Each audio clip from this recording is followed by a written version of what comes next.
ನಮಸ್ತೆ. ನಮಸ್ತೆ, ರಾಘವೇಂದ್ರ ಅಂತೇಳಿ. ಸರ್, ಇವತ್ತು ವಿಜಯಕಾಳಿ ದೇವಸ್ಥಾನ ಇದು ಎಷ್ಟನೇ ವರ್ಷ ಸರ್? ಇದು 7ನೇ ಬಾರಿ 6ನೇ ಬಾರಿ ಬರ್ತಿರೋದು ನಾನು. ಪ್ರತಿ ಓಣಿಗೂ ಬರ್ತದೆ ಬದಲಾವಣೆ ಕಾಣಿಸಿದೆ ಸರ್. ಭಾಳ ಚೆನ್ನಾಗಿ ಚೇಂಜ್ ಆಗಿದೆ. ವ್ಯವಹಾರ ದೃಷ್ಟಿಯಾಗಲಿ ಆಗಲಿ, ಪ್ರತಿ ಆರೋಗ್ಯ ದೃಷ್ಟಿಯಾಗಲಿ ಎಲ್ಲದಕ್ಕೂ ಭಾಳ ಚೆನ್ನಾಗಾಗಿದೆ. ಇವತ್ತು ಅರ್ಶಿನ ತೀರ್ಥಸ್ಥಾನ ಮಾಡ್ತೀರಿ, ಎಷ್ಟನೇ ಸಲ ಇದು? ಇದು 5ನೇ ಸರಿ ಏನು ಅನಿಸ್ತದೆ ಸರ್?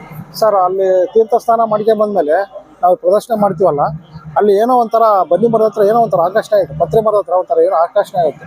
5 ರೌಂಡ್ ಸುತ್ತೇಟ್ಗೆ ಮೈಂಡ್ ಏನೋ ಫ್ರೆಶ್ನೆಸ್ ಆಗುತ್ತೆ. ಭಾಳ ಚೆನ್ನಾಗಿದೆ. ನಮಗೆಲ್ಲ ಭಾಳ ಚೆನ್ನಾಗಿ ನಡ್ಕೊಳ್ತಿಲ್ಲ ಅಂತಲ್ಲ, ಪಾಸಿಟಿವ್ ಎನರ್ಜಿ ಇದೆ.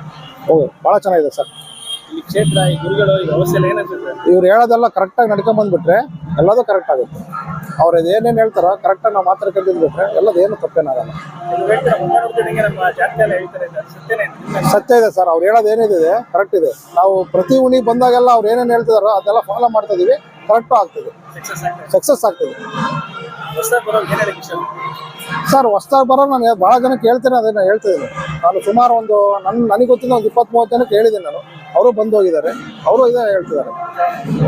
ನಾನು ಒಂದು ಹೇಳಕ್ಕಾಗ್ತದೆ ನಿಮ್ಮ ಲೈಫಲ್ಲಿ ಆಗಿರೋದು ಸರ್. ನಮ್ಮ ಲೈಫ್ ಒಳಗಾಗಿರೋದು, ನಾನು ಮಿಷನರಿ ಹೋಗ್ತಿದ್ದಿಲ್ಲ, ಸ್ವಲ್ಪ ಡಲ್ ಆಗಿದ್ದು. ನನಗೆ ಯಾರೋ ಹಿಂಗೆ ಯೂಟ್ಯೂಬಲ್ಲಿ ನೋಡಿ ನಾನು ಬಂದಿದ್ದೆ ಕ್ಷೇತ್ರಕ್ಕೆ. ಬಂದು ಹೋದ್ಮೇಲೆ ನಮ್ಮವೆಲ್ಲ ಹೋಗ್ತಾನೆ ಇದ್ದಾವೆ, ಈಗಲೂ ನಡ್ಕೊಂತಾನೆ ಇದ್ದೀವಿ. ಹಂಗೆ ಚೆನ್ನಾಗಿ ಆಗ್ತದವೆ. ಇಲ್ಲಿ ಬಂದು ಹೋದಾಳಿಂದ ಭಾಳ ಚೆನ್ನಾಗಿ ಆಗ್ತದವೆ. ನಾನು ಮನೆ ಕಟ್ಟಬೇಕು ಅಂತನೋ ಜಾಗ ತಗೊಬೇಕಂತನೋ ಇಲ್ಲಿ ಓಡಾಡ್ತಿದ್ವಿ, ಎಲ್ಲದೂ ಆಗ್ತದೆ. ಆಯುಧ ಪೂಜೆ ಮೊನ್ನೆ 30ನೇ ತಾರೀಕು ಆಯುಧ ಪೂಜೆ ಮಾಡಿದ್ವಿ. ಎಲ್ಲ ನಡ್ಕೊಂತದೆ. ನಾವೇನು ಅಂದ್ಕೊಂತಿದ್ದೇವೋ ನಮ್ಮ ಹೊಲ ಮಾರ್ಬೇಕಂತಿದ್ವಿ. ನಮ್ಮ ಚಿಕ್ಕಪ್ಪರೆಲ್ಲ ಅಡ್ಡ ಬಂದಿದ್ರು. ಆ ವಿಚಾರಕ್ಕೂ ಬಂದು ನಾನು ಕೇಳ್ಕೊಂಡೆ. ಅದು ಈಗ ಒಳ್ಳೆ ಚೆನ್ನಾಗಿ ಆಗ್ತದೆ. ಇಲ್ಲ ಅವರೇ ನಾವೇ ತಗೊಂತೀವಿ ಅಂತಂದರೆ, ಇಲ್ಲಾಂದರೆ ನಾವು ಸೈನ್ ಮಾಡ್ತೀವಿ ಅಂತ ಹೇಳಿದ್ದಾರೆ. ಎಲ್ಲ ಆಗಿದೆ. ರಾಘವೇಂದ್ರ ಅಂತೇಳಿ ಸರ್, ಚಿತ್ರದುರ್ಗದಿಂದ.